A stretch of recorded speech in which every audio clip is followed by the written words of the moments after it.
थोडासा आवाज आहे मला साधारण. Hello hello hello. जय राम कृष्ण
अमोल तळ्याचा बाज पूर्ण बंद कर. पण फक्त घे. हाल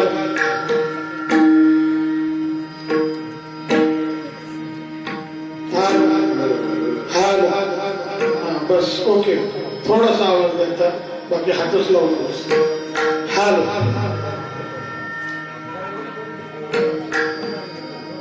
काय मोहे करिता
गायन करे दादोरा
काय हे करिता तुझा हातारा की माझी लाज मी तू अपराधाची अशी शिका अंगुष्ट तो भाषे त्राहे त्राहे त्राहे त्राहे त्राहे त्राहे मद कृपा दृष्टी पाहे मी तू अपराधाची राशी शिका अंगुष्ट तो भाषे तुका म्हणे देवा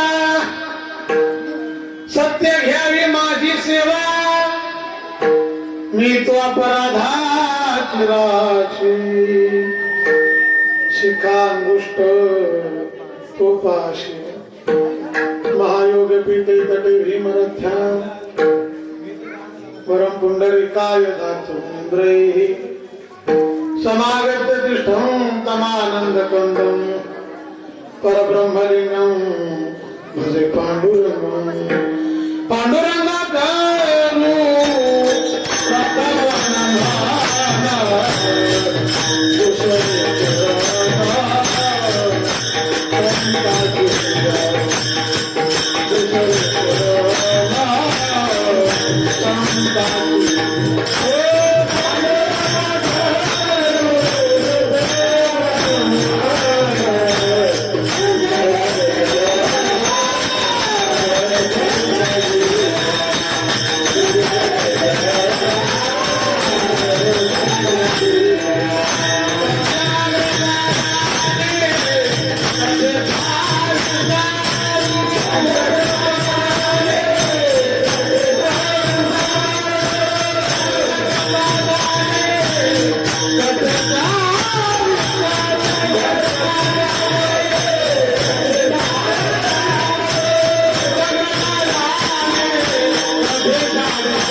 दयांचे केले स्मरण होईल सकळी तिच्या कर्ण तिचे बंधू श्री चरण श्री गुरूंचे ते नमस्कार आता श्री संताजी माता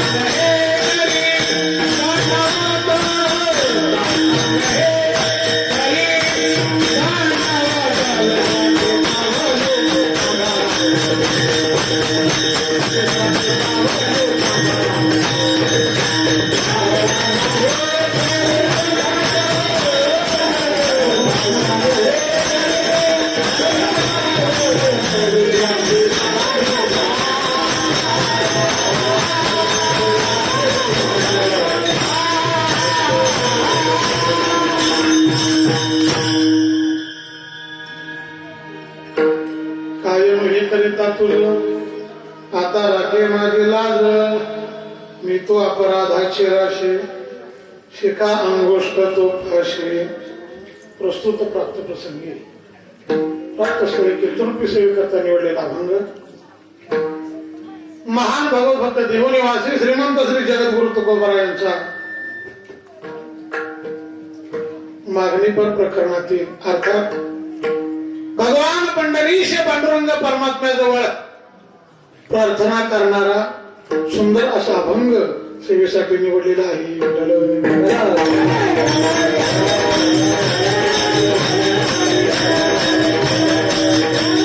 या अभंगाच्या माध्यमातून श्रीमंत श्री जगद्गुरु तुकोबाराय भगवान परमात्म्याजवळ प्रार्थना करतात अर्थात मागणी करतात. कारण दीन होऊन प्रकर्षेण अर्थना प्रार्थना दीन होऊन अगदी प्रकर्षणी अर्थात मनाच्या तळमळीने देवाला मागितलेली मागणी तिला प्रार्थना म्हणतात. मागणीमध्ये अनेक प्रकार आहेत पण ही आजची जी मागणी आहे ही म्हणजे देवाजवळ जगद्गुरु तुकोबाराय प्रार्थना करतात.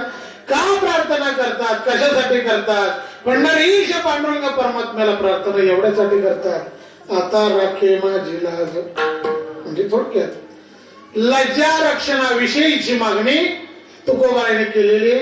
आता नक्की लाज कशाची तुकोबारायना वाटत होती ज्याची मागणी पंढरीश पांडुरंग परमात्म्याजवळ तुकोबारायने करावी याचं चिंतन आपण पुढे पाहूया. तत्पूर्वी यासाठी केला होता हाच शेवटचा दिवस गोड व्हावा. अगदी 35 वर्षापासूनची ही वाटचाल आणि आज 36 वर्षाचं पार आहे. कळलं का? ही तपपूर्ती सोहळा त्रितपपूर्ती सोहळा आणि या सोहळ्याच्या माध्यमातून आपण सर्वजण आलेले भाविक ग्रामस्थ मंडळ तरुण मंडळ म्हणजे ही माझे सर्व मित्रमंडळ बघितलं ना असं वाटायला लागले फेटा काढावा आणि खाली बसावा. हा ह्योच युट्यूब उभा करावा येतो. बघा ना काय म्हणजे अगदी देखणं स्वरूप पाहायला मिळते. मी मागापासून अभंग महाराज अभंग म्हणताना तिकडून कोण दिसला की मी म्हणतो ह्यो कोण आला बाबा आता म्हणजे कोण भागात मोठं महाराज आला ते मी प्रत्येकाकडे बघतो. या महेश आला त्यावेळेस मी घाबरलोच होतो. अगदी म्हणजे पर्सनॅलिटीला शोभण्यासारखंच काम आहे. मी म्हटलं कोण लेखा महाराज आता नवीन आले बघा मग नंतर जवळ आले म्हणजे सल्ल्यातलाच घडी काय गोड वातावरण तयार आहे. खरंच हे ठराविक गावांमध्येच मी गावाची नावं सांगेन. पावशेवाडी माचुतर तोरणेवाडी ही गावं तरुण मंडळींच्या बाबतीत फार मोठी आहेत. इतर तरुणाई पाहायला मिळते की अशी टाळ घेऊन उभी असते. फक्त मागे टिकू नका पण तुम्ही आता 5च्या मोटरनं वडलं यावं एखादं पडल तोंडाव थोडा अलीकडेच या. आणि उशीर झाल्यामुळे त्यांनी उशिराचा फायदा मजबूत घेतलाय. रोज गडबड होत होती महाराज आले आज काय निवांत घरचाच माणूस होता म्हणा. अगदी 11 वाजेपर्यंत खाल्ला असता तरी अडचण नव्हती. या महाराज या. विठाला विठाला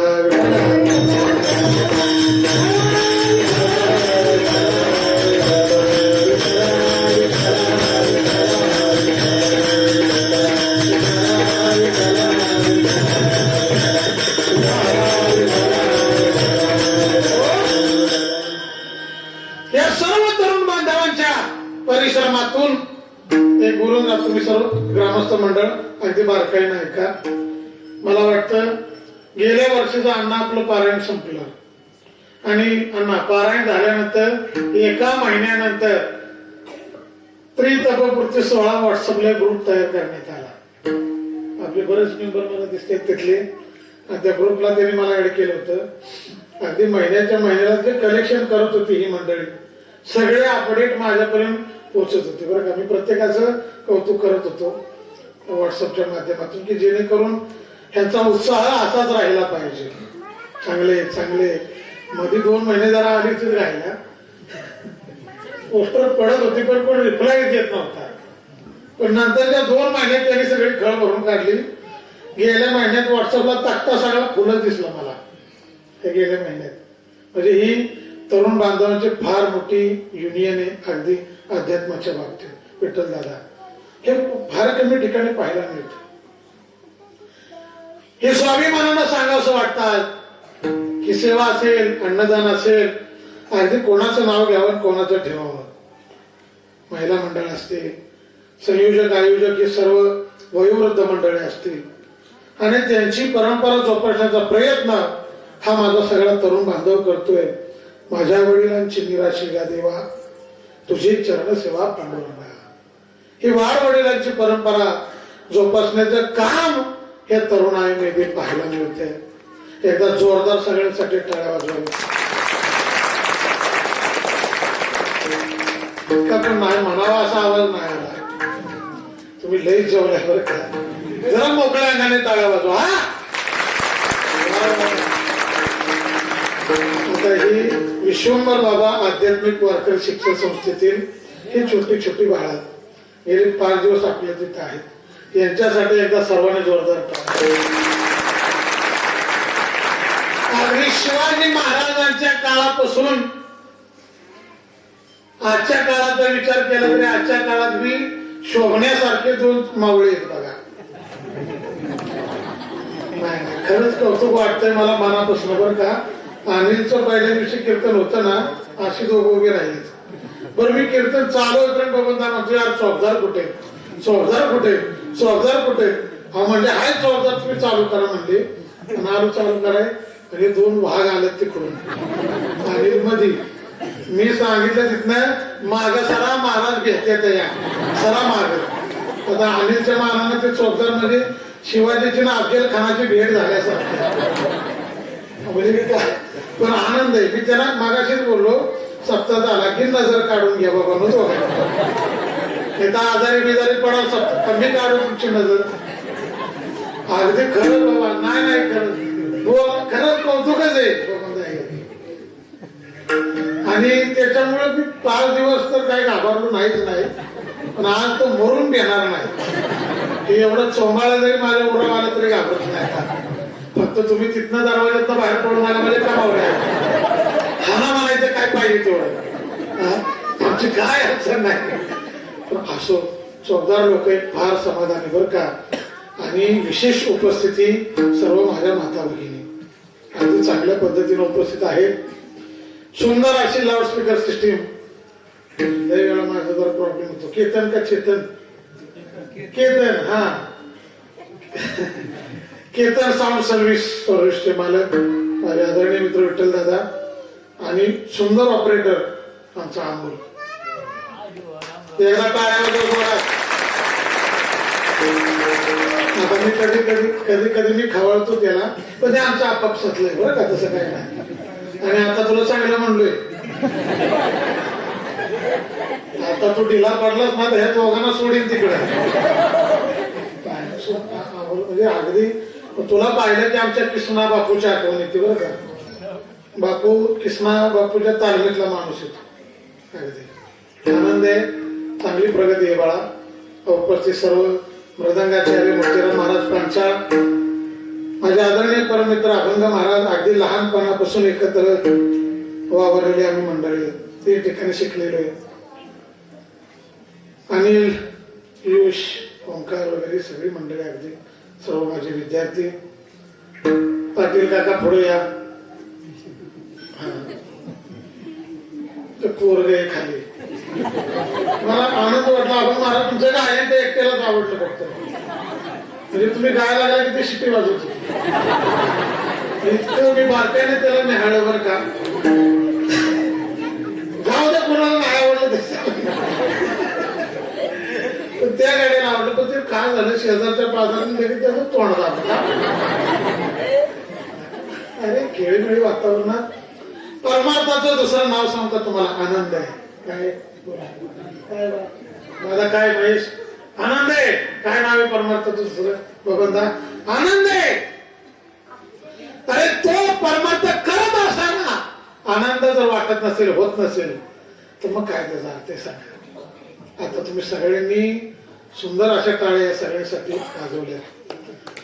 नाही वाजवल्या तुम्ही, पण मला बी असं वाटतं मी काय तुमचं घोडं मारले ते पहिले सांगा. जोरदार टाळ्या राहू द्या. धन्यवाद. अगदी तोरणेवाडीमध्ये गांजात आणि तोरणेवाडीत काय फरकच नाही माझ्यासाठी. सगळे मायबाप, अगदी सगळे मित्रमंडळी, सर्वांना अगदी मनोमन मी दर्शन घेईन. तुम्ही तुमचं कार्य फार चांगलं आहे. सदैव आमच्या आशीर्वाद तुमच्या पाठीशी राहतील. असो, आज हा जागराचा दिवस आहे. सर्वांना फक्त माझी विनंती आहे, मायबाप, उद्या संध्याकाळी हा आग्रह तुम्हाला कोणी करणार नाही. का करील को घरी कोण? तुम्ही ऐकाल का कोणाचं? नाही. इथं ते याच प्रांगणामध्ये ज्या ज्यावेळेस विठ्ठल विठ्ठल भजन होईल, अगदी फ्रेश वातावरण ठेवा. जास्त वेळ मी तुमचा अर्ध्या तासाच्या वर जाणार नाही. फक्त टाळी वाजवायची. ज्या ज्यावेळेस भजन चालू होईल त्या वेळेस विठ्ठल विठ्ठल म्हणायचं आणि टाळी वाजवायच्या. बोला,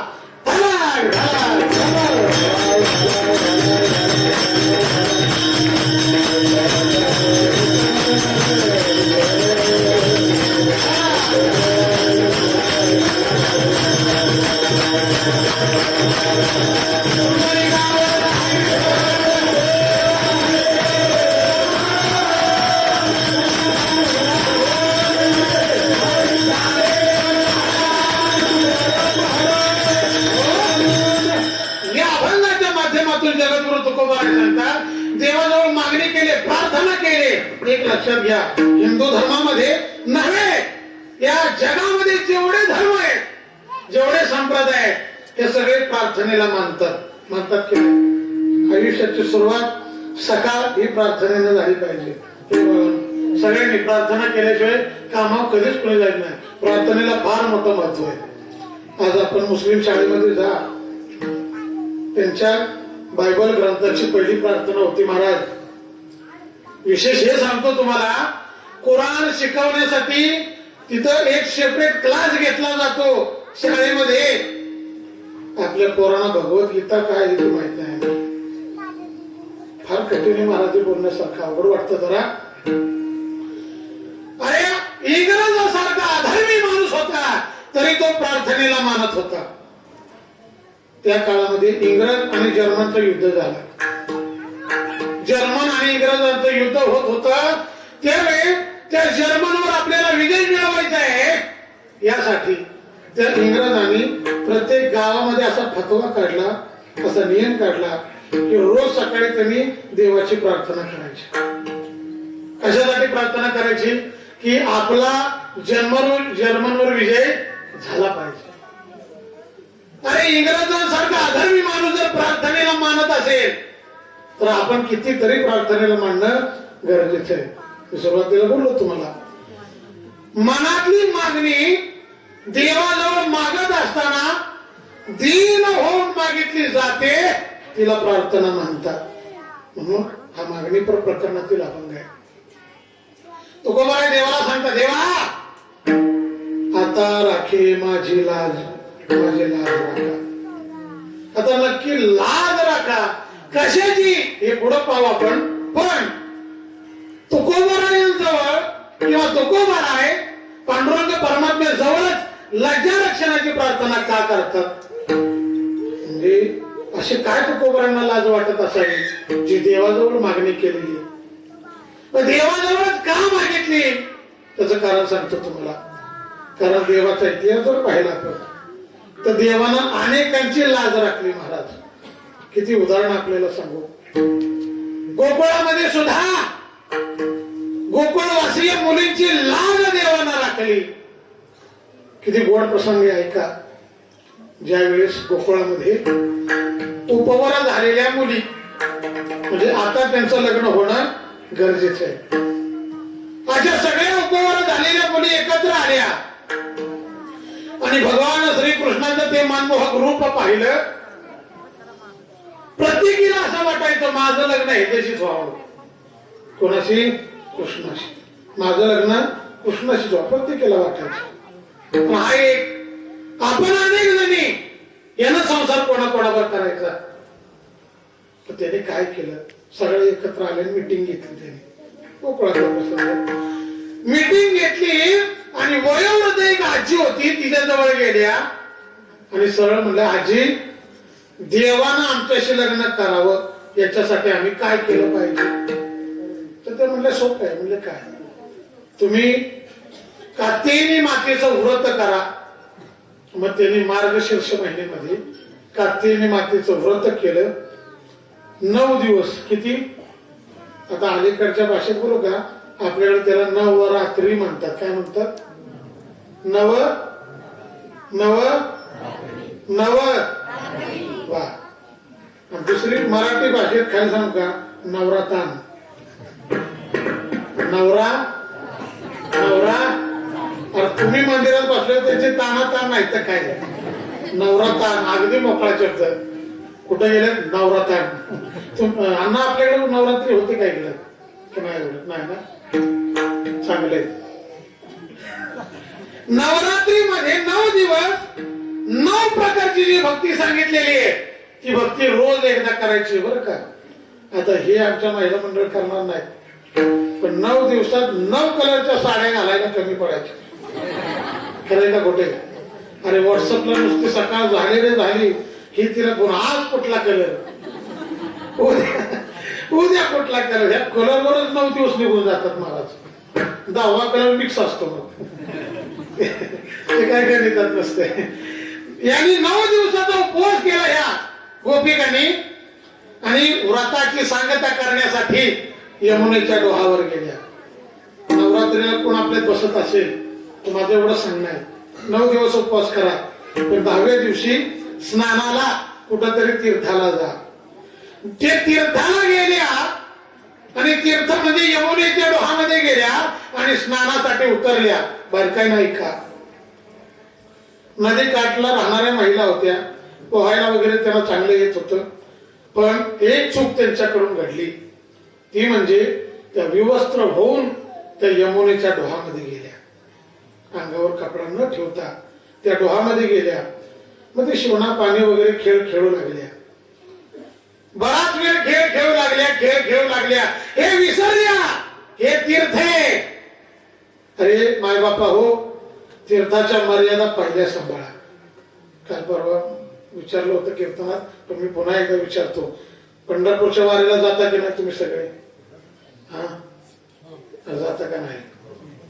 हो तरी म्हणा. मी हो म्हणाय काय हरकत आहे आपल्याला इथं.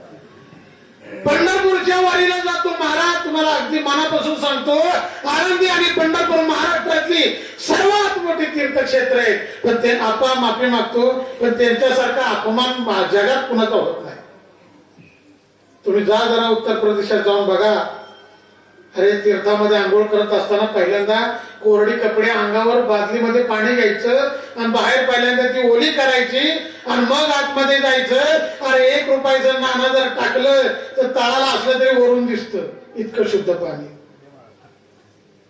आपल्या आळंदीला जावा. सगळ्या वाकळा गोदड्या बुरबुस रगी तांबेल. अरे काय रे देव हे म्हणणं चुकीचं आहे का? आपण त्या मर्यादा विसरलो, लक्षात ठेवा. अरे महाराष्ट्र मधनं नाही, या देशामधनं लोक येतात, वारीला येतात आणि आल्यानंतर दुर्दैव आता त्या पवित्र इंद्रायणीमध्ये शौचालयाला बसतात. ह्याच्यापेक्षा दुर्दैव काय सांगा.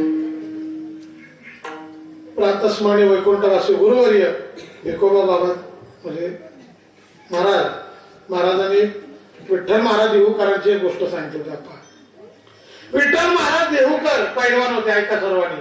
पैलवान होते आणि पंढरपूरला आले. त्यांच्याबरोबर त्यांचा एक मित्र आला होता आणि वरती जे आपलं धरण आहे त्या धरणाजवळ ही दोन्ही पैलवान तिथं आले आणि त्यांच्या एका पैलवानाला, आता पैलवान उन्मत्त शरीर, त्याला पोहण्याची आवड होती.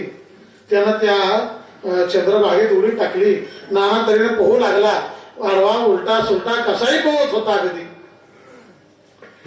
एवढा पोहू लागला, पण जेव्हा तो हात आणि पाय मारत होता तेव्हा विठ्ठल महाराजांचे डोळे पाण्याने भरत होते, देवकरांचे. तो बाहेर येईपर्यंत त्याला काही बोलले नाही. ते बाहेर आला रे आला की त्या धरणावर त्याने 2-3 वेळा त्याला आपटला. देवकर माऊलीने त्याला 2-3 वेळा आपटला. अहो तुम्ही का मला मारताय, का मारताय म्हणजे तू काय समजलास? अरे चंद्रभागा नाही बाबा, ही आई आहे. कधी चंद्रभागेला आईच म्हणायची. ही आई आहे. तो आईला लाथा मारल्यास, आईला हात मारलास, माफी माग, पुन्हा असं माझ्याकडून होणार नाही. फार तीर्थाला गेल्यानंतर कधीही अंगाला साबण लावू नये. एवढीच हौस असली तर घरीच आंघोळ करायची. हामा, रिक्सोना, लायबॉय, निरमा, गोट्या, काय तुम्हाला भिजत राहा बाबा माझ्या. पण तीर्थाला जायचं तर तसा तीर्थाचा अपमान करायचं नाही. तीर्थामध्ये विवस्त्र कधी आंघोळ करायची नाही. अंगावर जे काही वस्त्र असेल ते त्या वस्त्रासहित आंघोळ करायचे, लक्षात ठेवा. महाराज या विवस्त्र होते आतमध्ये. भगवान श्रीकृष्णाला वाईट वाटलं, महाराज यांना काहीतरी अद्दल घडवली पाहिजे, ऐका, काहीतरी अद्दल घडवली पाहिजे. त्यांनी काय करावं, त्या सगळ्या कपड्यांचं गठुडं बांधलं आणि थेट त्या शेजारच्या कळंबाच्या झाडावर, जिथं दाट पाला आहे तिथं वर जाऊन ते शेंड्यात जाऊन बसला हे बाबा. आणि बसल्यानंतर महाराज दुपार होऊन गेली. या गोपिका एकीमेकीला म्हणल्या, अगं सूर्य आता तू पलीकडे गेला, अगं चला बस झालं खेळणं, चला म्हणले घरी. आणि तेवढ्या वेळात एकीनं बाहेर पाहिलं तर कपडेच नीट घाटाव. आता पाण्यातून बाहेर कसं निघायचं. इकडं तिकडं माणसाला बघू लागले, कोण भेटते का बघू लागले, कोणी आजूबाजूला नाहीये. हा फक्त परमात्मा वरती त्या झाडावर बसलेला. पण सुरुवातीला काही यानं चाहूल दिली नाही. इतक्या वेळ झाल्या रडायलाच लागले महाराज. त्या रडायला लागल्या की याची बासरी वाजवायला सुरुवात झाली. देवानं बासरीचा अंगीकार आपण का केला असेल त्याचं कारण सांगतो तुम्हाला. एक वेळेस तिला असं विचारलं, तुझा एवढी वाद्य असताना अगं देवानं तुझाच अंगीकार कसा केला बासरीला म्हणले. तर ती सांगते, त्यांना अंगीकार करण्यासाठी हृदयाला छिद्र पाडावं लागतं म्हणले. बस तिला किती होल असते म्हणजे मी माझ्या हृदयाला होल पाडल्यात तेव्हा त्यानं मला स्वीकारलंय. त्याच्या पलीकडे काय सांगा. फुलाला विचारलं, तुला का रे, तूच का वर मला म्हणून देवाच्या गळ्यात जातोस? काय नाही म्हणले, अरे ती एवढी मोठी असते सुई, म्हणजे हृदय फाडून माझं जाते रे राजा. हे एवढं सहन करण्याची माझ्यात ताकद आहे म्हणून तो माझा अंगीकार करतो. आमचा करत नाही, कारण बोलायची सोयच नाही. हृदय फाडणं, अरे अरे अरे अरे त्या हृदयात त्या देवाला जागाच राहिली नाही. एवढं मोठं भंबाळा आज जाऊन बसलं या. आणि तो देव बी लय चतुर येतो, म्हणतो गर्दीत मला आवडत नाही. तुला असं वाटतंय ना तुझ्या हृदयात मी यावं, तर आतली पहिली बाहेर काढ, मग मी येतो. विठाला विठाला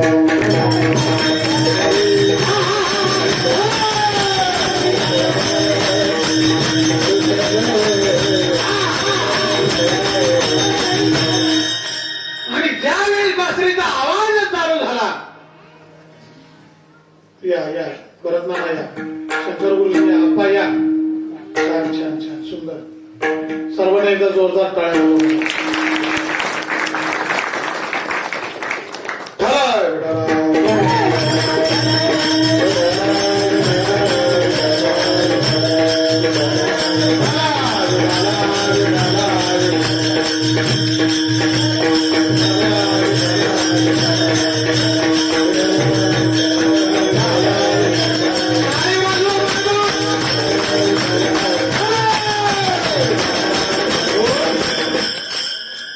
या ठिकाणी आपल्या जावळी तालुक्याचं नाही जिल्ह्याचं वैभव आदरणीय शंकर गुरुजी संगीत विशारद या ठिकाणी स्वतः आलेले, त्या नंदूआप्पा आलेले, त्याचबरोबर भरत नाना आले आणि यांचा ग्रुप म्हणजे आमचे बापू म्हणजे माझे वडील ही या एका कमिटीतली भजन मंडळ सगळी अगदी जुन्यापासून म्हणजे आम्हालाही माझ्यासाठी ही सगळी गुरुस्थानी आहेत बरं का. आणि काहीच मला नाद नव्हता तेव्हापासून त्यांचं ऐकत आम्ही पुढे वाटचाल केले. एकदा जोरदार टाळ्यांच्या ग्रुपला सर्वांना. आणि कीर्तनानंतर तर सूचना देईनच, पण मी चालू कीर्तना सांगतोय. खूप गोड ऐकण्यासारखा कार्यक्रम आहे बरं का. महिला मंडळ आजचा दिवस कोणी जायचं नाही घरी बरं का. गोधड्या घेऊन या घरनं, तर इथं थांबा कोणी जाऊ बाबा. अगदी सुंदर कार्यक्रम आहे. सगळे म्हणजे आपल्या पलीकडचा भाग मेळावा भागातील सगळे नामांकित कलाकार मंडळी आज या ठिकाणी या आपल्या कार्यक्रमासाठी आलेले. पुन्हा एकदा सर्वांना मी ग्रामस्थांच्या वतीनं धन्यवाद देतो.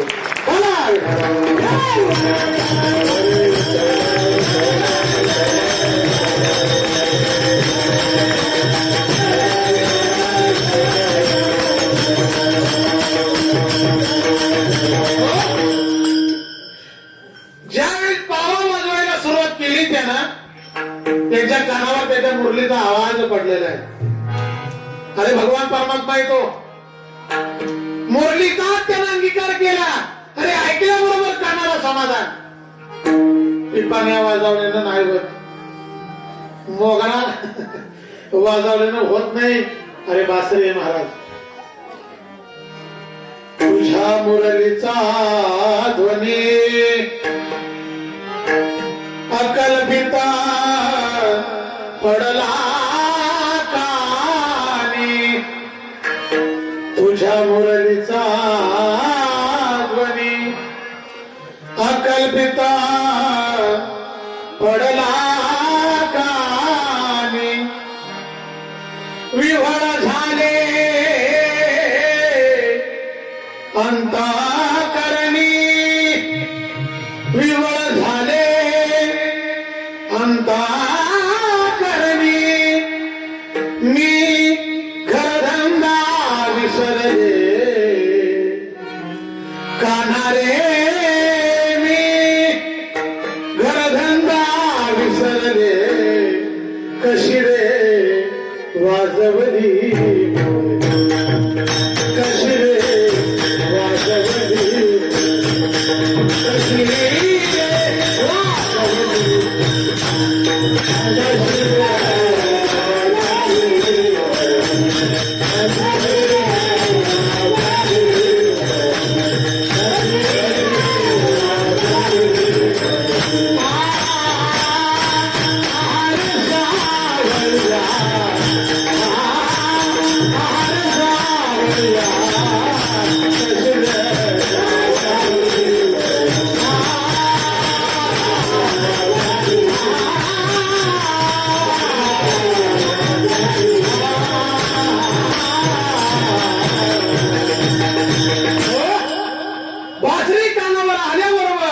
गोपिकांची कुजबूज झाली. मला तो आहे भगवान परमात्मा.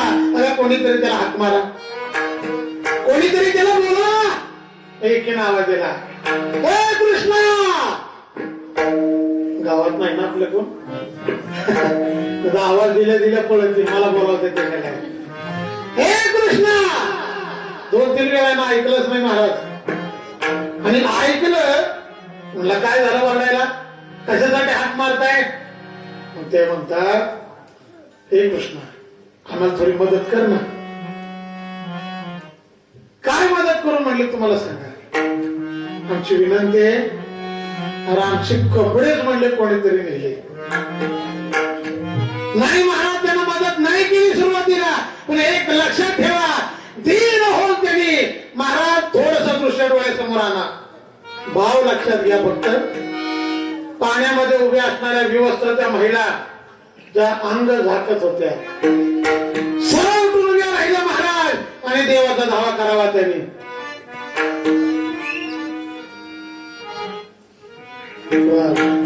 हात जोडिता बंधन तुटले,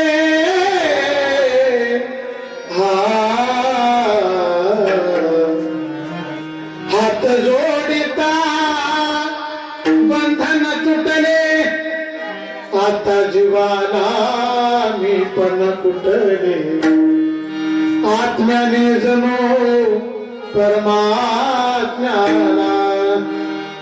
आत्म्याने जणू परमात्म्याला अर्पण केली कोणी रे कान्हा चोळी,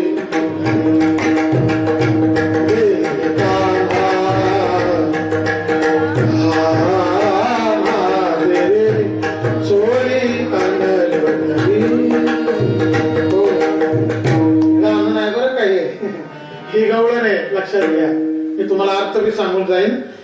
हात जोडिता बंधन तुटले, मनामधला मी पण निघून गेला, आता जीवाला मी पण कुठले, ह्या आत्म्याला त्या आत्म्याला, आत्म्याने जणू परमात्म्याला अर्पण केली पुडी. पुडी म्हणजे शरीर, शरीर दिलं महाराज.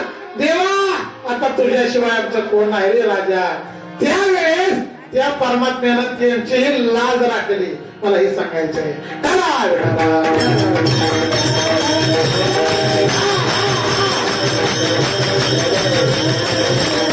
अरे दामाजी पंथाचं वाक्य, या देशाचं सगळं जे काय असेल धान्य ते सगळं कोठारच त्यांच्याकडे होतं. दुष्काळ पडला या महाराष्ट्रामध्ये आणि दामाजी पंतांनी जेवढं काय धान्य होतं ते सर्व गोरगरिबांना वाटून टाकले. बिदरच्या बादशाला कळालं हे कोण हा दामाजी आणि यांना काय वाटायची गरज होती म्हणजे.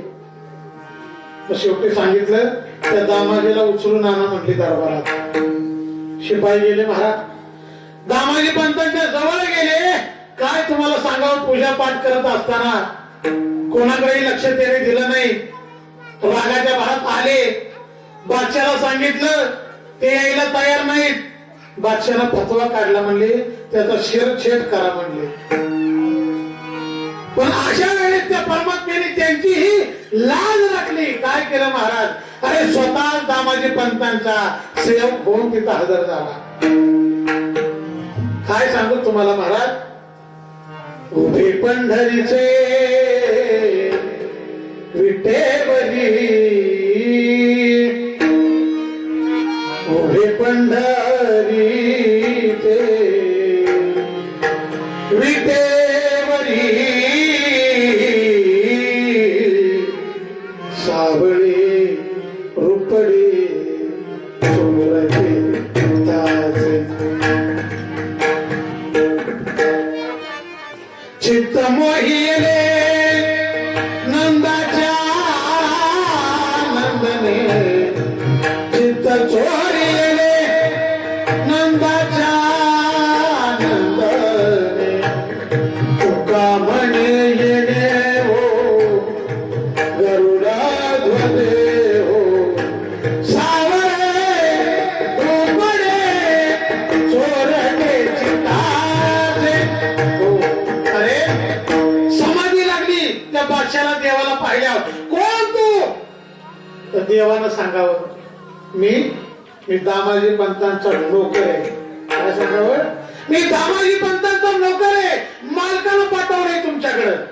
म्हणजे कशाला, त्याने जे धान्य वाटलं म्हणले सगळ्यांना, त्याचा मोबदला द्यायला मिळतात. जोहार माय बाप जोहार, मी संता घरचा महार.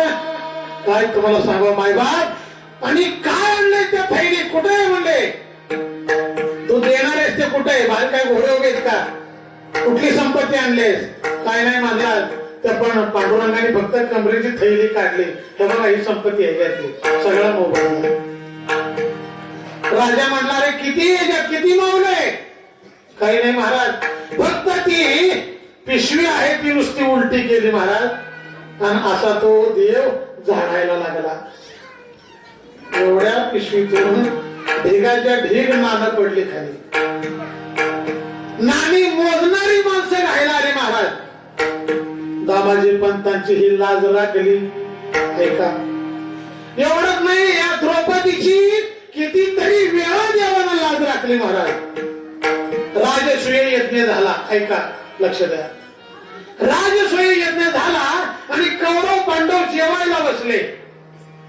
आणि बसलेला असताना द्रौपदी माऊली एकटी जेवण वाढत होती. आणि वाढत असताना जी चोळी तिनं घातली होती त्या चोळीत हिरड म्हणजे गाठ सुटली. आता पांडवांना लाज वाटली, आता ही एकटी बाई काय करेल? पण कौरव आधर्मिक दीनच होते, आधर्मिक. पण त्यांनी कोणी तिची फजिती व्हावी म्हणून लगेच सेकंदाला, हे पुरी येऊ द्या, हे सेकंद येऊ द्या, हे बालुशाही येऊ द्या. यांना असं वाटायचं तिला त्या चोळीची गाठ बांधायला आली नाही पाहिजे. हे कौरवांना वाटू लागलं. काय तुम्हाला सांगावं परमात्म्याचा चमत्कार महाराज. त्या परमात्म्याने तिला चतुर्भुज बनवलं. अरे 2 हाताने तिनं आपल्या चोळीची गाठ बांधली, 2 हाताने जेवण वाढू लागली. तिची ही लाज राखली. सगळं राजपाट हरले, बायको ही पणाला लागली. ती हरल्यानंतर महाराज ज्यावेळी दुशासनाला आदेश दिला, दरबारामध्ये तिला ओढत आणलं केसाला धरून. काय प्रसंग महाराज. आणि ओढत आणल्याबरोबर पहिल्यांदा आपल्या मालकांकडे पाहिलं.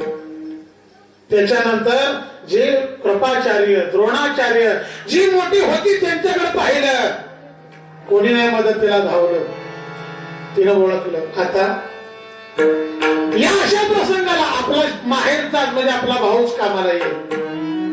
काय तुम्हाला सांग, दुशासन ज्यावेळी तिचा पदर वळू लागला, पहिल्यांदा तिनं दातामध्ये पदर घेतला, आपली लाज वाचवायचा प्रयत्न केला.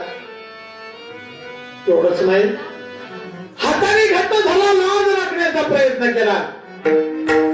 महाराज हातच उंचावले डायरेक्ट, असे हात केले आणि कृष्णाचा धावा केला. कोठे गुंतला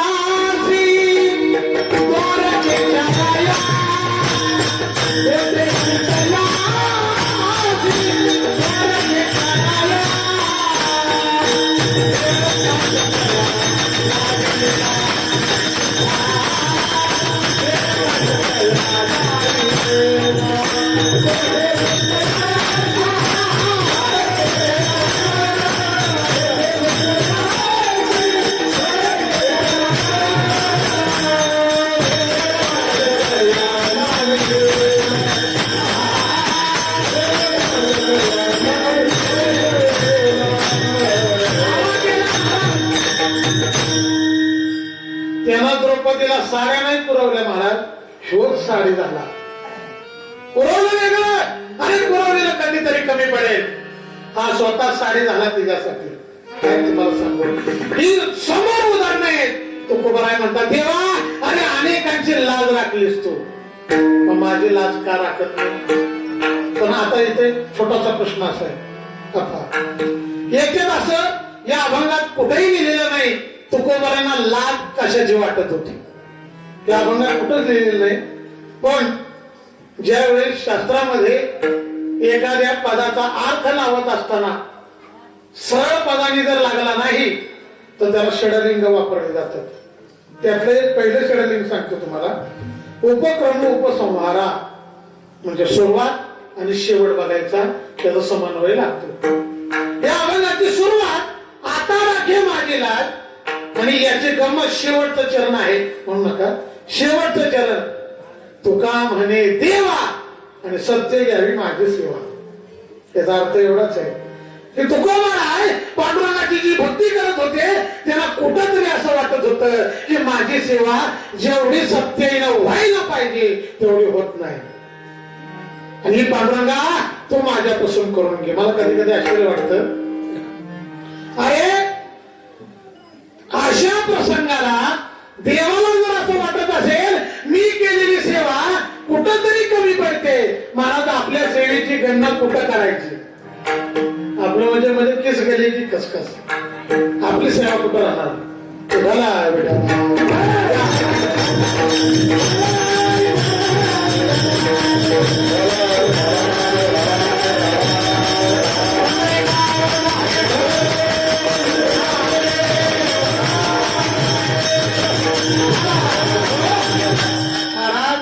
तुकोबारांची सेवा आहे का ज्या घरी किंवा ज्या गावामध्ये भजनाला जायचं कीर्तनाला जायचं तर जे काही टाळकरी असतील त्यांनी आपली शिदोरी बरोबर घेऊन जायचं. काय आपलं इकडं माझ्याकडे बघा आपली शिदोरी त्यांनी बरोबर घेऊन जायचं. ज्या ठिकाणी कीर्तन होईल तिथलं पाणी पण प्यायचं नाही खायचं पण नाही नारळाला तर हातच लावायचा नाही. आता हे अलीकडे समीकरण केलं तर सतत बंद पडतील हे नारळच पुस्तकाला झालेले आहेत. नारळ नसेल तर महात्मा हजरच होत नाही. माझं हँडवेलला नाव पाहिजे काय संयोजक भगवंता माझं हँडवेल तुम्हाला एक छोटीशी गंमत सांगतो आता. अरे एक वेळेस असा प्रसंग झाला भगवान परमात्मा नारद महर्षी त्यांच्या जवळ आले आणि आल्यानंतर सहज म्हणतात देवा अरे एवढी मोठी तुझी भक्तांची यादी आहे किंवा एवढे मोठे भक्त आहेत कधी तू यादी तयार केलीस का त्यांची म्हणले अरे कशासाठी नाही मला दाखवा की म्हणले. मग देवाने एक यादी दिली त्या यादीमध्ये नारदांचं पहिल्या नंबरला नाव होतं आणि बाकी सगळ्यांची नावं होती खाली. नारदांनी पहिलं त्याचं नाव बघितलं कुठे तर पहिल्या नंबरला माणसाचा स्वभाव लई भारी असतो हँडवेल दिली का ना हँडवेल तर पहिल्यांदा त्याचं नाव कुठे आहे ते बघतं आणि नंतर वेळ झाला होता त्याच्यात नाव नाही कुणाचं म्हणजे त्याला जाऊन सांगायला लोक लई तयार महाराज. नारदांनी पूर्ण हँडवेल पाहिली ती यादी पाहिली पहिल्या नंबरला नाव दिसलं बा काही नाही का पहिल्या नंबरला नाव दिसलं त्याच्यात नाव नाही कोणाचं बघितलं तर हनुमंतरायाचं नाव कुठंच नाही. त्या बाबाला सूर्य महाराज उगवून दिला नाही लगेच त्याच्या घरी हजर हनुमंतराय बाहेर या म्हणले काय झालं अहो या बाहेर म्हणले काय मी आता म्हणले वैकुंठातून आलो बर मग अहो हे बघा ही यादी कशाची यादी आहे म्हणले अहो ही देवाच्या भक्तगणांची यादी आहे म्हणजे मला का देत आहे कारण ह्याच्यात तुमचं नाव कुठंच नाही तुमच्या इतकं तर सहकार्य देवाला कुणीच केलं नाही तुमचं नाव कुठंच नाही माझं नाव आहे म्हणले पहिल्या नंबरला. हनुमंतांनी पाहिलं आता हनुमंतराय म्हणजे बुद्धिमत्ता वरिष्ठ बुद्धीचाही कळस हसले नारदाला एवढंच म्हणले नारद महर्षी अहो तुम्हाला माहित नाही म्हणले देवासारखा चतुर कोण नाही म्हणजे का म्हणले तुम्हाला यादी दिली ती कच्ची आणि पक्की यादी म्हणजे त्याच्याकडे आहे म्हणले. मग असं ऐकलं होतं नारदाला किती बरं वाटलं सांगा बरं पळतच गेलं देवा आतापर्यंत असं वाटलं होतं माणसातच हे चालतं अरे तुझ्यात पण असं म्हणजे काय झालं पक्की यादी कुठे ती दाखवा. अरे देवाने दुसरी एक यादी दाखवली महाराज दाखवली तर त्या यादीत फक्त हनुमंतरायाचं एकट्याच नाव होतं बाकी कोणाच नव्हतं.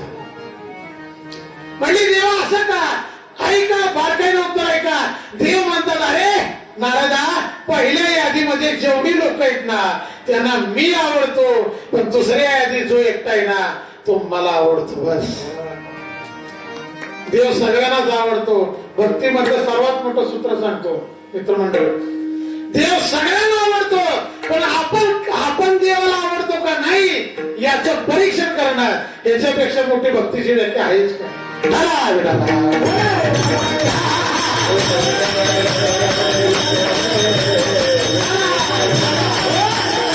तुकोबारायांचा काळ आपण पाहत होतो महाराज अरे निस्वार्थ भावनेने केलेली सेवा देवापर्यंत हे बघा हे माय बापानो सर्व कलाकार मंडळी या ठिकाणी उपस्थित आहे विशेष करून माझे तरुण मंडळ सर्वांना माझं सांगणं आहे एखादा मृदंग वाजवत असेल एखादा गात असेल एखादा व्याख्यान करत असेल प्रवचन करत असेल कीर्तन करत असेल माझी सर्वांना एक विनंती विनंती असेल, ही एक कला आहे. पण ही कला ज्याच्यासाठी गायली जाते ना त्यालाच फक्त आवडावी, याच्यासाठी केली तर लय बरोबर होईल. ती लोकांना आवडली नाही आवडली तरी चालेल बरं का, लोकांनी वाहवा नाही केली तरी चालेल, पण मी गायलेलं त्या देवापर्यंत पोचलं पाहिजे. बाय अरे काय नाही लागत आयुष्याच्या वाटेला. पण दुर्दैव हे आमचं आहे, प्रेमच कमी महाराज. प्रेम हे मायबापानो बोलत राहतात. चला खरं बोलायचं, अगदी दत्तांच्या प्रांगणात आपण बसलोय. आपलं आपल्या मुलावर जेवढं प्रेम आहे तेवढं देवावर आहे का? झोपलं नाही ना, इकडे आहे का तेवढं प्रेम? आहे का? आहे का? फारच अगदी साप चावल्यावानी गप झालाय. आपलं आपल्या मुलावर जेवढं प्रेम आहे तेवढं देवावर आहे का? विठ्ठलदा, आपलं जेवढं प्रेम आपल्या आई वडिलांवर आहे तेवढं देवावर आहे का? हे मन आहे असं म्हणू नका. पण चला आता आणखी एक मजा करू आपण. आहे का आहेच? मनाच्यावर बोलू नका बरं का. आता मी रोज तुम्हाला अगदी 13 वर्षापासून बघतोय इथं. तुम्ही लय चॅप्टर आहे रे, लय तयार माणसं आहे तुम्ही.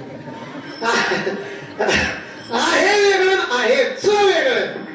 चल लागला की बाकी कोण राहत नाही त्याच्यात. फक्त तोच कानडिया विठोबा, कानडिया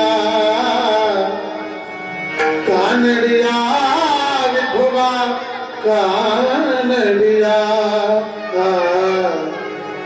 बहु आवडसी जीवा पासून, बहु आवडसी जीवा पासून. जीवापेक्षा नाही. आता एक लाईव्ह उदाहरण सांगतो. एखादा जर व्यक्ती आला, तुमच्या मानवतेनं सुरू ठेवली आणि एवढं सांगितलं भजन जर म्हणलास तर तुझी मानच कापी, तर तुम्ही काय कराल? खरं सांगा, काय कराल? म्हणाल का भजन? म्हणाल का? अरे छावा प्रकरण बघा संभाजी राजेंचं, बघा. अरे बादशाच्या मुलीचं प्रेम जडलं संभाजी राजांवर. त्यांना असं वाटलं कालांतरानं का होईना पण हा धर्म बदलेल. संभाजी राजांना म्हणतात, एकदाच म्हणले फक्त. बादशाह म्हणतो तू एकदाच म्हण, मी हिंदूंचा नाही, बस. काय? मी हिंदू नाही, एकदाच फक्त म्हण, तुला लगेच सोडतो. पण काय निष्ठा असेल, धर्मनिष्ठ महाराज. तुकडे तुकडे झाले राजांचे, पण हे वाक्य त्यांच्या तोडून कधी चालू नाही. आपलं बोलायची सोय नाही महाराज. काय बोलून किती बोलू. आपलं देवप्रेम आहे पण सामान्य रूपाने, विशेष रूपानं नाही. हे मान्य करायचं बरं का. विशेष रूपानं प्रेम जडलं ते विशेष त्याला म्हणतात जिथं सगळे जमतात आणि फक्त तो एकटाच राहतो बाय. आणि हे प्रेम तर अगदी तुम्हाला सांगतो जीवापेक्षा वेगळं काहीच नाही. बरा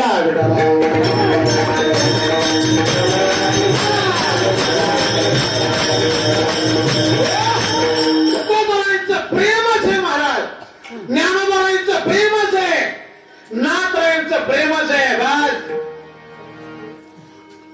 जाळूनी संसार भैसलो अंगणी, जाळूनी संसार भैसलो अंगणी, तुझे नाही मनी मानसी, तुझे नाही मनी. अरे अरे आम्हाला डोकं वर काढायला चान्स नाही. डोकं आपल्या दिंडी सोहळ्याची एक मजा सांगतो तुम्हाला. आता विश्वंभर बाबा दिंडी सोहळ्याचा मी मालक आहे. मला प्रत्येकाला सांगायची हौस आहे दिंडीला आलं पाहिजे बरं का. काय म्हणायचं विठ्ठलदा, दिंडीला यायला पाहिजे. मुद्रा महाराज दिंडीला यायलाच पाहिजे. प्रत्येकाला म्हणतो यायला पाहिजे, यायला पाहिजे. काय काय आमच्यापेक्षा तयार असते. तर येणार तुमच्या अगोदर मीच असणार. जेव्हा दिंडी चालू होती तेव्हा हे बाबा कुठे जातो कोणाला माहिती. म्हणजे लोक बी इतके तयार ना महाराज. अरे चल ना दिंडीला. आलो असतो महाराज, फक्त एकदा पोराला नोकरी लागू द्या, मी आलोच. काय आपल्या अपेक्षा? अरे चल दिंडीला लागली नोकरी, एकदा त्याचं लग्न झालं की मी मोकळाच. मग तुम्ही आणि मीच. पुढं तुझं आला की म्हणते एकदा नातवाचं तोंड बघितलं की आपल्याला कामच काय, अरे त्याच्यापेक्षा मोठं काम आता लागू होईल. आपल्याला ते खातं सांभाळण्याशिवाय पर्याय नाही म्हणायचं. फार अवघड असते माझ्या मायबाप. अरे तुकोबारांची सेवा इतकी निष्काम निर्धंभ जी तुकोबारांची सेवा होत होती महाराज, अशी सेवा कोणाचीच नाही. तरी तुकोबाराय म्हणतात देवा माझे लाज राखा, मला कुठंतरी कमी वाटतंय. का देवाला अशी प्रार्थना करतात त्याचं कारण सांगतो. पहिल्या चरणाच्या पूर्वार्धात तुकोबाराय म्हणतात काय नो हे करिता तुझ. अरे तुझ्या जर मनात आलं देवा तर तू काही करू शकतोस. एक सरळ बोलतो तुम्हाला, आपलं जाणं येणं आपल्या हातात आहे का देवाच्या हातात आहे? हा, कोणाच्या हातात आहे? आपल्या. सगळं जे हिमालयातलं साधू दिसतं ते बरं का, आपल्या हातात काहीच नाही महाराज. आमचे बापू अभंगले गोड म्हणतात बरं का, पांडुरंगा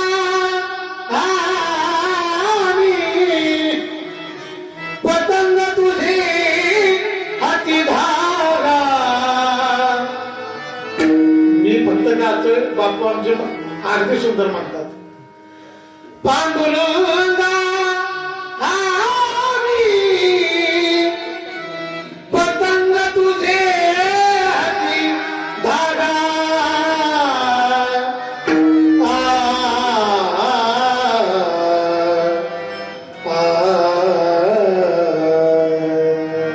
काय आपल्या हातात सांगा. अरे हवे तोडणं मला माहितीये, पण दोर जी आहे ती पांडुरंगाच्या हातात आहे. हिसकले की झालं आपल्या कापलेटाला.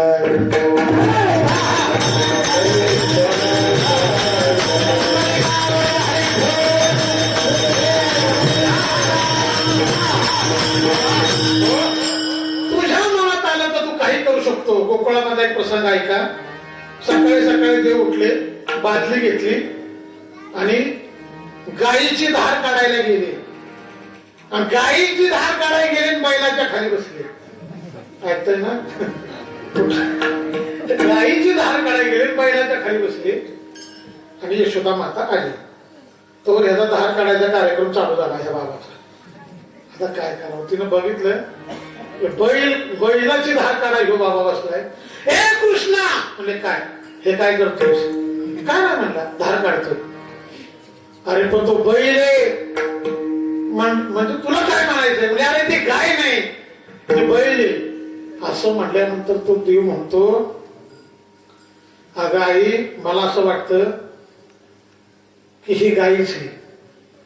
ते म्हणजे अरे नाही बाळा हा बैल आहे, तू कशी धार काढतोस त्याची? पण मला एक सांगा, अरे गायीच्या स्तनामध्ये दूध निर्माण करण्याची ज्याच्यात ताकद आहे तो बैलामध्ये दूध का निर्माण करणार नाही? सांगा. अहो 40 स्तन त्या गायीची एक झाली आणि त्या बैलाला या बाबांना पिळलं दूध काढलं. काय याला कठीण? करतुम अकर्तुम अन्यथा कर्तुम शक्ती. काही याला कठीण नाही महाराज. संदीपानी ऋषींच्या आश्रमामध्ये देव गेले, 6 महिने शिक्षण केलं. आता 6 महिन्यानंतर जरासंधाला कळालं की आता कृष्ण मथुरेमध्ये नाही आणि त्यानं त्या मथुरेवर चाल केली, आक्रमण करायसाठी आला. आणि ही वार्ता भगवान श्रीकृष्णाला बलरामाला कळाली, तुमचं शिक्षण थांबवा, पण जर तुम्ही आला नाही तर मथुरा राहणार नाही. मग आता निघायचंय. मग गुरुच्या ठिकाणी शिक्षण घेतलंय तर गुरु दक्षिणा दिली पाहिजे, त्याच्याशिवाय घेतलेलं शिक्षण लागू होत नाही. गुरु दक्षिणा दिली पाहिजे. संदीपानी ऋषींच्या समोर हात जोडले देवानी आणि एवढंच म्हणले मी आता मथुरेला निघालोय, तुमच्याकडे 6 महिने मी शिकलो, मग काय गुरु दक्षिणा तुम्हाला देऊ? ते म्हणतात अरे देवा तुझ्याकडून काय घ्यावं, पण कृष्ण म्हणजे जगत गुरु. अरे तू जगाचा गुरु आहेस, पण जगाच्या गुरुचा मी गुरु झालो बस ना. ह्याच्या पलीकडे मला काय पाहिजे? पण मला काही नको, पण गुरु मातेला काय पाहिजे का बघा. आणि त्या माऊलीकडे आले आणि भगवान परमात्मा म्हणतात आई मी आता निघालोय. संदीपानी ऋषींची पत्नी, आई मी आता मथुरेला निघालोय. ती वाक्य ऐकले महाराज घळ तिचे डोळे पाण्यानं भरले. महाराज पाण्यानं भरले, रडायला लागली. देवाला म्हणते तू जाणार आता? म्हणजे तू परत कधी येशील भेटायला? म्हणलं मी आता जर गेलो तर परत येईन ह्याची गॅरंटी नाही. कोणी एकट्यासाठी तर मी अवतार नाही घेतलेला. आता काय करावं? पण माझी एक इच्छा आहे, तुम्ही आई या नात्यानं मला जीव लावला. माझी एवढीच विनंती आहे, तुम्हाला काय देऊ ते सांगा. महाराज ते रडत रडत माऊली म्हणली, आम्हाला एकुलता एक मुलगा होता. समुद्राला आम्ही स्नानाला गेलेला असताना तो मुलगा त्या समुद्रात मरून पडला. तो पडल्यानंतर तू शिकायला इथं आला. अरे तू आल्यापासून मी तुलाच मुलगा मानत होते. आज तू पण निघालास. तुला मी माझे ते तू देऊ शकणार नाही. भगवान श्रीकृष्ण म्हणतात, मला काहीही अशक्य नाही, तुम्ही मागा. असं म्हटल्याबरोबर ती सांगते, तुला द्यायचं जिथं ते आता ऐक. 12 वर्षापूर्वी माझा एकुलता एक पोरगा वारला. 12 वर्षापूर्वी माझा एकुलता एक पोरगा वारला. समुद्राला आम्ही स्नानाला गेलो होतो आणि तो वारला. मी दुःख विसरले. तुला जर असं वाटत असेल ना की मला काय द्यायचंय, एक तर तू तरी माझा पोरगा म्हणून निघता राहा, नाही तर माझा मेलेला पोरगा मला आणून दे. आता मेलेला आणणं शक्य आहे काय? पण देवी महाराज तो कोण आहे लक्षात ठेवा. देवी सगळं विचारलं, कसा मेला? समुद्रात. या बाबांनी वेळ वाया न घालवता समुद्राच्या तिथे गेले. समुद्राला विनंती केली, बाहेर आला. माझ्या गुरूंचा पोरगा कुठे आहे सांग, मला त्यांना द्यायचा आहे. समुद्र म्हणले, माझ्याकडे नाही. जेव्हा माझ्याकडे नाही, हो खरंच नाही माझ्याकडे नाही. पण माझ्या पोटात म्हणजे तळाला शंकासूर नावाचा दैत्य, त्याच्याकडे जर असला तर कोणी सांगावं. तळाला गेले, शंकासुराला विचारलं नाही, एवढा बेदम मारला. कोणीही देवाने विचारपूसच केली नाही, निव्वळ मारलं. तो रडायला लागला, म्हणला देवा का मारलं? माझ्या गुरूंचा पोरगा कुठे? म्हणले देवा खरंच मी घेतला नाही, पण आता तुम्ही मला मारलंय, त्याच्या बदल्यात मी एक गोष्ट तुम्हाला मागणार आहे. म्हणजे बोल. काय नाही महाराज, त्या शंकासुराने पांचजन्य शंख देवाच्या हातात टेकवला. एवढं सांगितलं. हा शंख कधीही दूर करायचा नाही. भगवान विष्णूची मूर्ती पहा, एका हातामध्ये शंख आहे. त्या शंकासुराची आठवण येते. आणि मग पण म्हणले एक काम करा, आता इकडं तिकडं हिंडण्यापेक्षा यमाच्या दरबारात जावा. आणि हे सगळी गँग यमाच्या दरबारी जाते. मी यमाच्या दरबारात गेले. यम थरथर कापू लागला, देवा आमच्याकडे कसं काही येणं केलं? कारण हे विरुद्ध खातं होतं. आमच्याकडे कसं येणं केलं? काही नाही, मला बोलायला वेळ नाही. माझ्या गुरुचा पोरगा कुठे सांग. तू ये म्हणला. कधी वारले? म्हणले आता 12 वर्ष झाले. बर ठीक आहे, पण मी कुठं देऊ? म्हणले का? कारण आम्ही माणूस मेल्यानंतर त्याच्यातला आत्मा फक्त काढून आणतो, बाकी शरीर तर आम्ही तिथंच ठेवतो.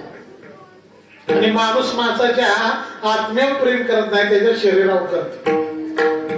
लक्षात आहे का? आत्म्यावर नाही, एक तर त्याच्या गुणावर नाही तर शरीरावर. हे बोलू का तुम्हाला?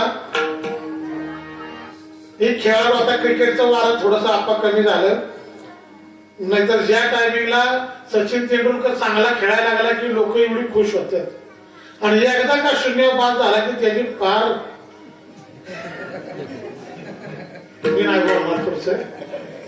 फार त्याला मोकळा करतात. त्या धोनीचा वर्ल्ड कप हरला तर त्या धोनीचं घरच कुणीतरी पाडलं. आणि तो खेळ आहे राजा, कभी हम कभी तुम.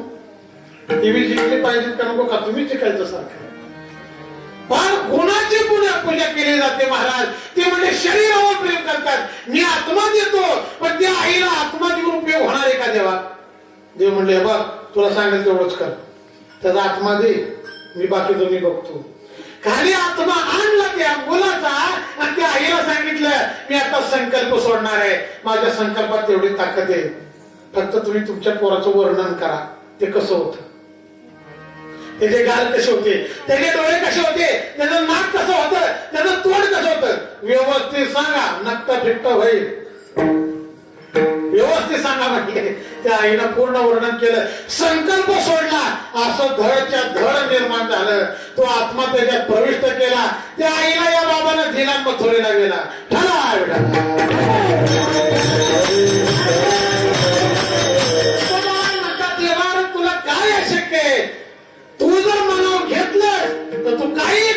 करतोस मग माझी लाज राखावी एवढी मी विनंती करतो. अभंगाचं पहिलं चरण.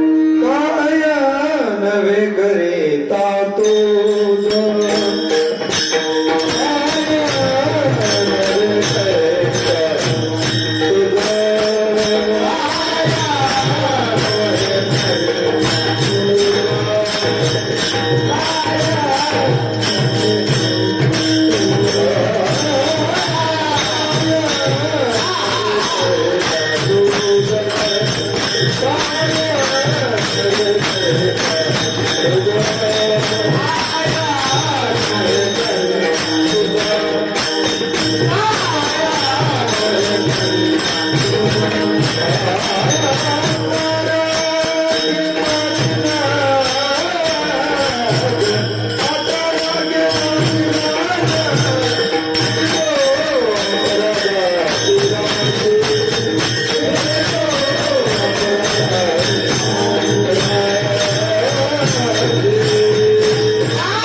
माझी लाज राखा.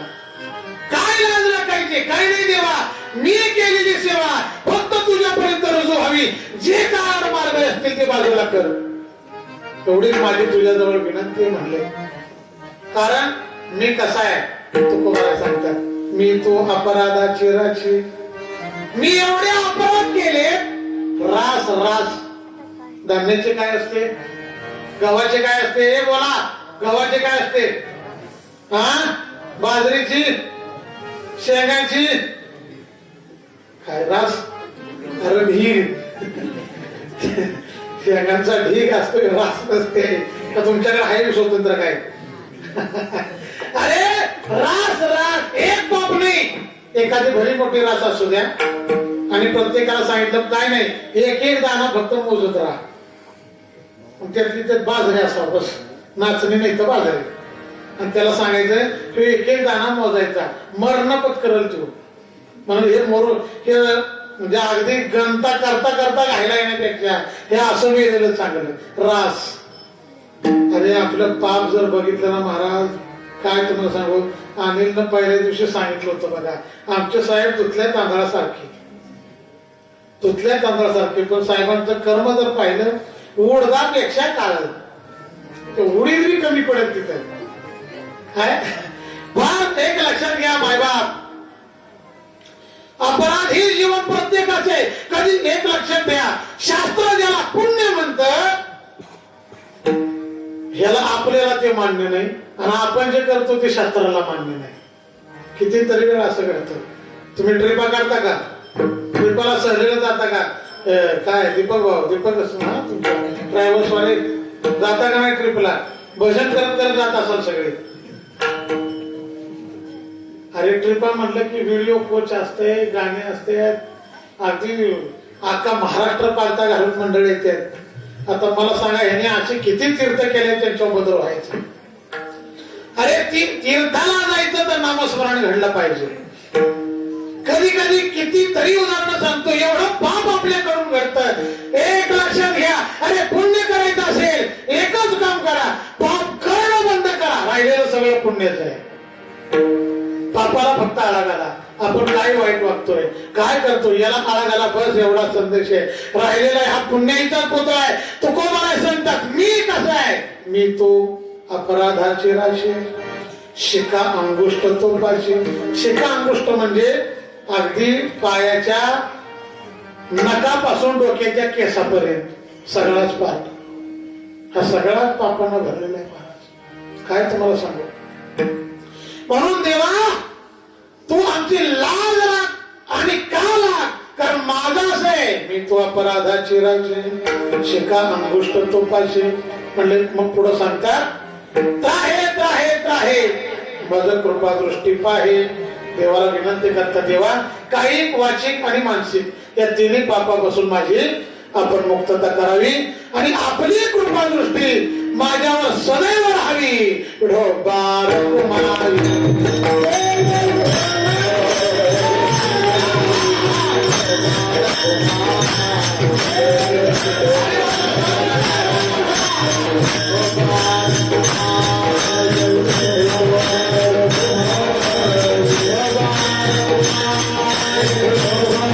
Oh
काही नो हे करिता तुझं आता राखे माझे लाज मी तो अपराधाचे राशी शिका अंगोष्ट तो पाशी.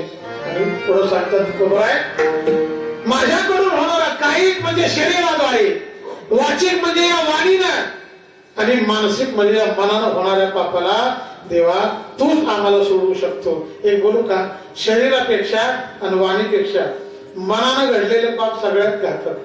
पापामध्ये 3 प्रकार असतात. 2 मिनिटं लक्ष द्या.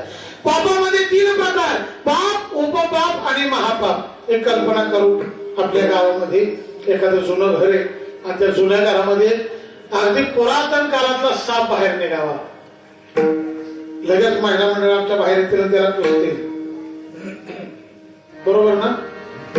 हळदी कुंकवाची ताटं घेऊन पळत तिला पदर डोक्यावर तिला पहिला त्याला मांडवी घेतील. अरे अरे अरे नाही नुसता कालवा करते. आता गाव गोळा झालं महाराज.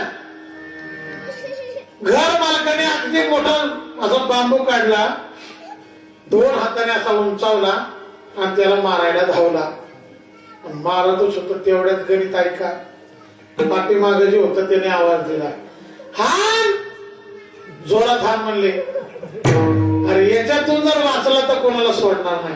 अवकाशाला ते तुमच्या मागे लागणार आहे. त्याच्यासारखी भित्री जात जगात कुठली नाही महाराज. आणि आपल्या माणसाचं ठरलेलंच आहे उदबत्ती छाप असू द्या मागा पाठबळ एकदा लागले की अरे अरे अरे त्याला वाटतं मी महाराष्ट्र केसरीचे आता अजिबात हाय काही करत नाही. मग ते माग पॅकिंग मजबूत पाहिजे. आवाज दिल्याबरोबर ह्याची डबल ताकद झाली. एका टोळ्यात त्या सापाला त्यानं मारलं. आता सापाला मारणं पाप आहे का पुण्य जरा विचार करून बोला. हा किती मार्गी लावला आपण.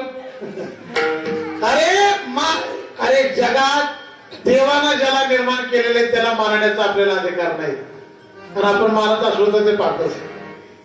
अरे काय तुम्हाला सांगू त्याचा जीव गेला तो फोडून गेला ते.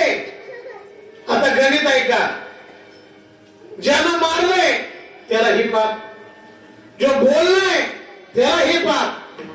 पण जे माग होत मनातल्या मनात एवढंच म्हणलं बरं झालं हाणायला पाहिजे होतं बरं झालं मेलं त्याच्यासारखा महापापी ह्या जगात कोण नाही बघा. पाप उपपाप महापाप तसं काही वाचिक आणि मानसिक पाप माझ्याकडून घडते देवा मी तो अपराधाचे राजी शिका अंगोष्ट तो पाशी ज्ञानेश्वर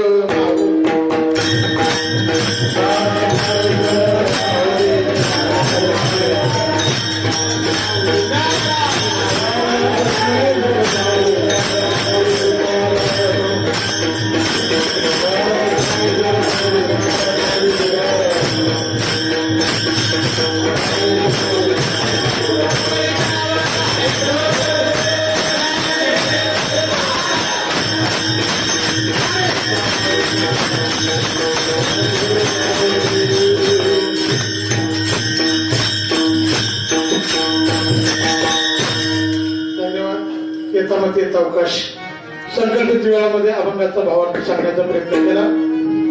झाल्याशिवाय तुम्हाला सर्व संत मायबापांचे चरणी समर्पित करतो. त्याचबरोबर आपणा सर्वांचं श्रद्धास्थान मी काल सुद्धा बबनदा तुम्हालाही बोललो की आज हा सोहळा बघण्यासाठी हरिभाऊ गुरुजी शिंदे आवर्जून पाहिजे होते. म्हणजे आपण केलेला अट्टहास त्याला लागलेली फळ म्हणजे हे. आज गुरुजींची उणीव कधी कोणी भरू शकणार नाही. महाराज माझ्या म्हणजे जी नम्रता गुरुजींमध्ये होती ही कुठंही पाहायला मिळणार नाही. कुठंही गुरुजींसारखं वैभवांना तुमच्या या कोयना विभागात होणार नाही. परत माझा एक किस्सा सांगतो तुम्हाला. कार्याच्या कीर्तनाला मी आलो होतो आणि गुरुजी फेटा बांधून आले. आता ती नेहमी फेटा वापरायची पण फेटा बांधायला दिसला की मला वाटलं आपला नंबर चुकीचा लागलाय. म्हणजे गुरुजीच कीर्तन करणार आहेत मग आपण कशाला फेटा बांधलाय. मी या ग्रामस्थांना बोलवून घेत होतो की बाबा हे कोण आहेत म्हणजे कीर्तनकार म्हणून आलेत का. गुरुजींचं पान आहे पण लांबून ओळखूच आलं नाही. जवळ आलो इथं आलो या कोपऱ्यावर आणि गुरुजींना फेटा घातलेलं बघितल्यावर माझा मी फेटा काढला आणि कमरात दाबला. म्हटलं गुरुजी तुम्हीच आता उभं राहा. आमच्यासारख्या लेकरांनी तुमच्या पुढे काय सांगा. तुम्ही स्वतः उभे राहा म्हणलं. पण खरंच अंगात मुरलेला परमार्थ त्यावेळेस पाहायला मिळतो. आपल्यामध्ये गुणधर्म आपल्याला हे दाखवतात आपण आयुष्याच्या वाटचाल करताना किती परमार्थ केलेला आहे लक्षात ठेवा. अरे त्या शेड विकारांवर मात करण्याची ताकद म्हणजे गुरुजी आहेत लक्षात घ्या. कुठलाही निर्विकार व्यक्तिमत्व झाल्याशिवाय गुरुजींच्या शरणी समर्पित करतो. त्याचबरोबर पातस्मरणी वैकुंठवासी गुरुवर्य भिकोबा बाबा देशमुख महाराजांच्या चरणी समर्पित करतो. उपस्थित सर्व मायबापांचं पुन्हा एकदा दर्शन घेतो. माझ्या सर्व तरुण बांधवांना मी जाता जाता फक्त थोडासा सल्ला देऊ इच्छितो. तुम्ही ऐकला तर मला खूप आनंद होईल. आता 36व्या वर्षाचं पारायण आहे एवढं पब्लिक दिसतंय आनंद आहे पण 37व्या वर्षाला हे पब्लिक कमी होऊ देऊ नका. सगळ्यांना माझी विनंती हात जोडून सगळ्यांना माझी विनंती एवढंच पब्लिक पुढच्या वर्षी दिसलं पाहिजे बरं का. आणि आनंद वाटतो आज कुठल्या ना कुठल्या माध्यमातून ही आज अगदी मला अभिमान त्या गोष्टीचा अजिबात नाही बबनदा पण स्वाभिमान ठेवायला हरकत नाही. आज आपल्या गावातली ही 2 बाळं आपल्या संस्थेमध्ये शिकतायत. आपण बघतोय आज त्यांचा रिझल्ट. या कुठल्या गोष्टी काही गोष्टी सांगणं चुकीचं वाटतं मला आणि हा मोठेपणा म्हणून नाही पण अनिलची 3 महिने झोप उडाली होती अगदी. हे फार मोठं आव्हान होतं त्याच्यासाठी पण त्याने त्याच्या मानाने त्यांनी खूप सुंदर कार्यक्रम या ठिकाणी दिवशी केला. यश असे मी तर आणखी तुम्हाला सांगतोय की आणखी पोरं पाठवा बाबा. आणखी आता बारकी दिसणार आणि जी दिसते त्यांची माझ्या कामाची नाही. म्हणजे हे बाबा तसं वेगळं काय म्हणणार का म्हणजे म्हणण्याचा उद्देश काय माझा 10 ते 20 वयोगटातली पाहिजेत. अनिलला खरं म्हणजे आम्ही लई संधी दिली तशी 10 ते 20 वयोगटातील कारण 10च्या अगोदरची त्यांना आम्ही शिकवू शकत नाही आणि 20च्या वरचे आम्हाला शिकवतील. म्हणून येऊ नये असं नाही खरंच या बाळांनो फार आनंद वाटला मला. आणि मी तर मला असं त्याशिवाय वाटलं अण्णा अगदी मनापासून बोलतो ही अशी जर पोरं तुमच्यात तयार व्हायला लागली तर आतून महाराज अभंग महाराजांना याचीच गरज लागणार नाही. खरं तर ही वस्तुस्थिती प्रेमाच्या पद्धतीने प्रेम नक्कीच राहील. तर ही भविष्याची पिढी हे घडणं फार गरजेचं आहे. म्हणून त्यांच्याही पाठीमागे आपले शुभ आशीर्वाद सदैव असावे. आणि पुन्हा एकदा सर्वांचं या ठिकाणी दर्शन घेतो. तालुक्यातून आलेले सर्व गुरुजन मंडळी यांनाही या ठिकाणी धन्यवाद देतो. ग्रामस्थांना बबन दादा तुम्हाला विशेष सर्वांना धन्यवाद याच्यासाठी देतो की सुंदर नियोजन आपण या ठिकाणी केलेलं आहात अगदी मनापासून. खूप कुठेही हा झाले मी ओळखले आता मी इथंच थांबणार आहे. पुन्हा एकदा सर्वांना धन्यवाद देऊन या ठिकाणी पूर्ण विराम देतो. विठ्ठल जय जय.